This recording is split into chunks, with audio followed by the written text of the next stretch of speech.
Bendungan yang baru saja selesai dibangun tiba-tiba muncul retakan. Melihat air sungai terus mengalir keluar dari retakan, matematikawan dengan cepat menghitung.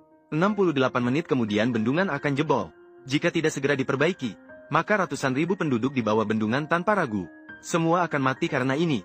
Sekarang harus bagaimana? Saat-saat genting, Da Zuang tiba-tiba teringat. Setelah tubuh terluka, darah akan membeku sendiri.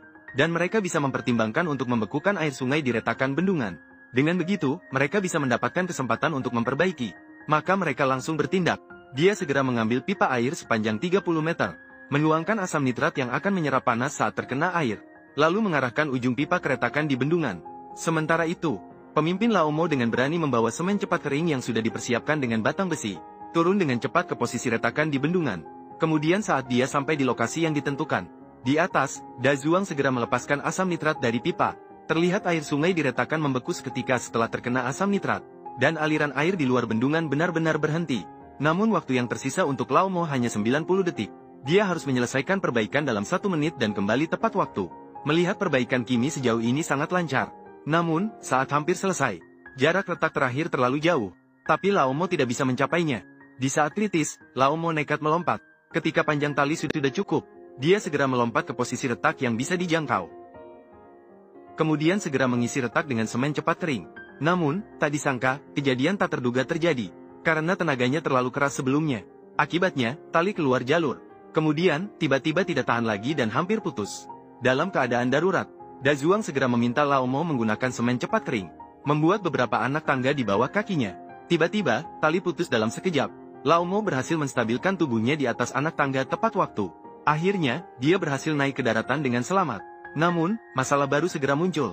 Alarm di ruang kontrol waduk berbunyi. Anggota tim Tony menemukan itu adalah garis air bendungan. Sudah melebihi kapasitas normal sebesar 10%. Tampaknya sistem pembuangan air waduk terhalang oleh sesuatu. Pada saat itu, dia yang pernah melakukan operasi di tempat kerja langsung terlihat senang. Saya harus membuat adegan di bendungan sendiri. Kemudian Tony segera mencari sebuah baterai. Dengan bantuan baling-baling dan selang. Dalam sekejap berhasil membuat alat pembersih sederhana. Kemudian dipasang kamera aksi di bagian depan. Dengan begitu, dapat melakukan operasi visualisasi seperti membuat adegan. Saat itu, Da Zuang dari sisi lain memberitahu mereka waktu sudah hampir habis. Hanya 20 menit lagi sebelum bendungan runtuh sepenuhnya. Maka Tony dan yang lain segera memasukkan alat pembersih. Mengalirkan alat tersebut ke saluran pembuangan air. Benar saja, dalam sekejap mereka menemukan. Ternyata cabang yang terbawa hujan lebat menyumbat saluran air. Tony segera menghidupkan baling-baling. Dengan cepat, saluran air berhasil dibersihkan. Namun tak disangka, aliran air tiba-tiba meningkat. Tanpa disangka, secara tak terduga, anggota tim Lele terbawa masuk bersama. Kedua orang itu langsung bingung. Jika tidak segera diselamatkan, bukan hanya arus deras yang akan menyebabkan tenggelam. Turbin di dalam bendungan juga akan menghancurkannya dalam sekejap. Di saat kritis, si gemuk menghitung arus air. Lele akan muncul dalam 64 detik di posisi saluran air berikutnya. Maka dia dan Da Zuang segera mengambil karung pasir. Dengan bantuan jaring, mereka menuju ke tempat keluar. Kemudian, setelah memperhatikan waktu, mereka segera melemparkannya ke bawah. Untungnya, jaring dengan tepat menangkap Lele. Kemudian keduanya dengan cepat bekerja sama untuk menarik satu sama lain naik. Namun mereka mengira bahwa krisis kali ini sudah selesai sepenuhnya. Siapa yang tahu, detik berikutnya Cui di ruang kontrol tiba-tiba menemukan. Karena pengaruh alat pembersih, ternyata 3 turbin pembuangan di bendungan rusak 2 di antaranya. Dan ini akan menyebabkan tinggi air di waduk terus meningkat. Melihat situasi yang semakin genting, bendungan akan runtuh sepenuhnya dalam setengah jam.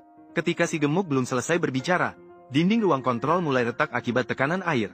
Kita benar-benar dalam masalah besar kali ini.